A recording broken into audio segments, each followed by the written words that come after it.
Welcome to the channel. My name is Hayden. If you don't know who I am, I've been selling on Amazon for, well, over 7 or 8 years now. I've just stopped selling because I just sold my brand for a six-figure sum, but I'm going to be launching a new brand very soon. I also own a full service and Amazon PPC agency called ClickFox, where we help people grow their brands and also manage all their PPC and stuff like that.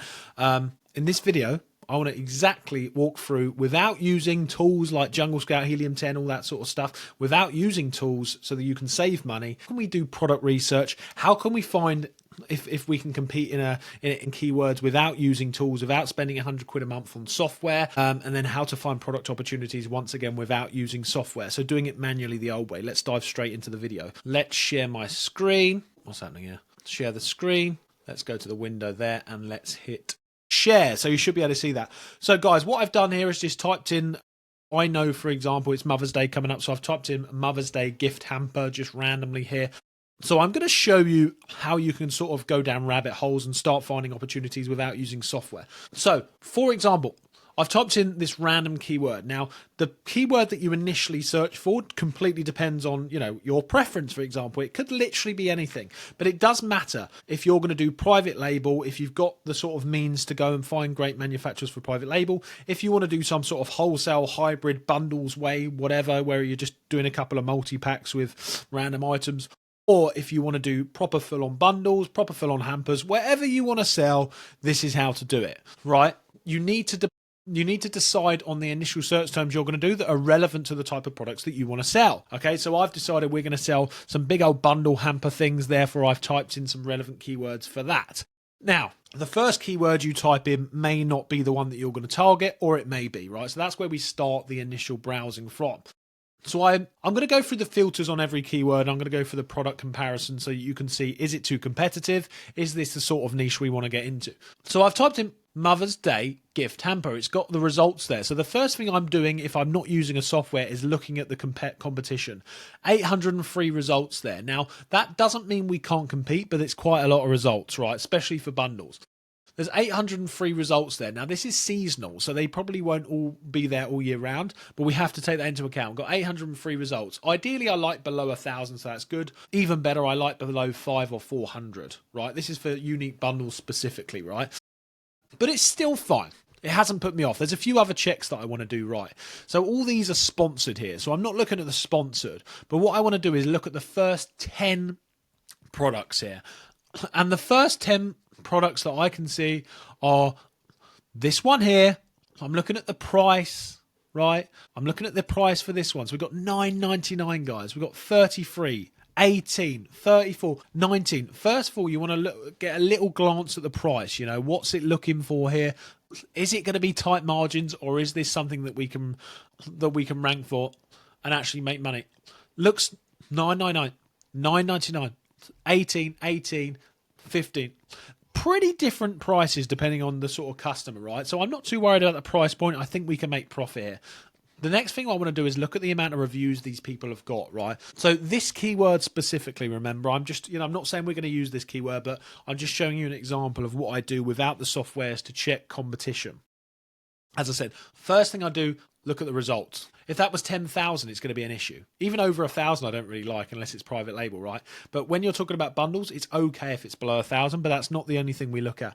The next thing I look at is price. The price can be fine. I can see us competing here. And then the thing I'm looking for after that is the amount of reviews, right? Not including the sponsored guys, because these are paying to be here, so they don't count when we're doing this. Let's look at the organic ones. 383, over 1,000, over 300. So they've managed to get to organic rank number 4, and they've only got 13 reviews, guys. This is a really good sign. This one has got no reviews, and they've managed to get organic rank number 5. This one here has got 9 reviews, and it's organic rank number 6. This has got under 200 reviews, and it's organic rank number 7. Now, the price point is low, so I'm slightly concerned about that. These are all sponsored. So this is number 8, and this one has got 67 reviews, 32 reviews. Price point's an issue on that one. It's not on that one, so I can still see people compete here with a good price point. And then this one here has got 6 reviews, and it's organic rank number 10, and it's a good price point. So what that shows me, without looking at any software, is that you can likely compete here with the right product, right? I'm also not seeing any of them, I don't think, sponsored at this. Now, it doesn't mean they haven't sponsored in the past, but I can't see any of them in the sponsor positions. So as far as what I can see on the initial research, well, this may not be correct, but the initial research, I can see that these guys have got here. These guys have got into these positions organically now without spending loads on ads. That's what it looks like, right? Now we need to do some more research, but that's what it looked like. At this stage, I would actually want to dive a little bit deeper just to check that. So let's dive into one of these here. Let's do this one here. Now, I don't like the price point again. You know, you're going to really struggle to make money on that, but let's just say that's fine because there is others in this category. As I say, this one's fine as well. You can see they're actually ranking, but let's use this one as an example, right? Let's pretend their price point's like the others. I would then start looking at other keywords. So this keyword we're looking at is Mother's Day gift hamper. We want to find some other keywords to check we can compete. Let's type in, so they've got keyword there for best mum. So let's type in best mum and see what comes up. So I want to check, there we go, best mum. So you got over 1,000 results there, guys. I don't like that at all. I don't like that you got over 1,000 results here. We want longer tail keywords. Best mum ever gift set. Look at that.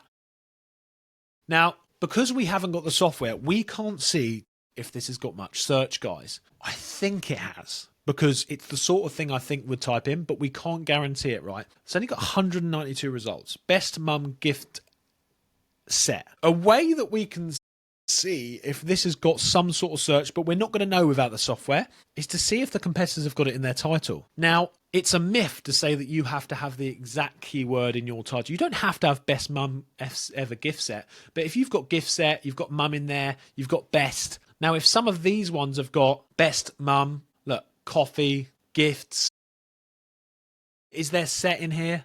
Let's have a little look. There's not set in here, but they've got some stuff in here, right? Gift sets, there we go. So I would guess that there is search for this because all the competitors have got it.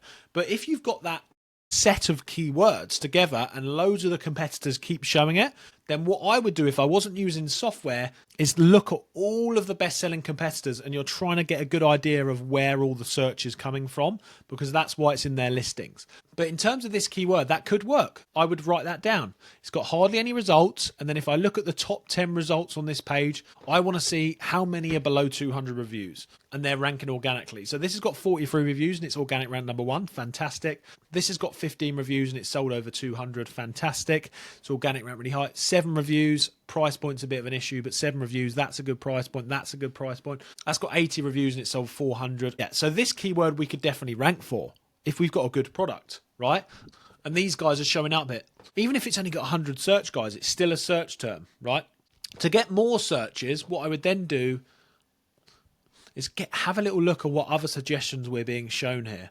And then you want to have a little look on the titles of the competitors to see what sort of words they've got in there. Look, mummy birthday gift, you know, all of this stuff. And then you want to check every single keyword, check how much competition there is, and then you want to click into what others don't understand is that you've got to click into these listings and start looking at like the creation date, for example. Let's look at when this listing was created. So if we scroll all the way down here, is the data page not showing up yet? Where is it?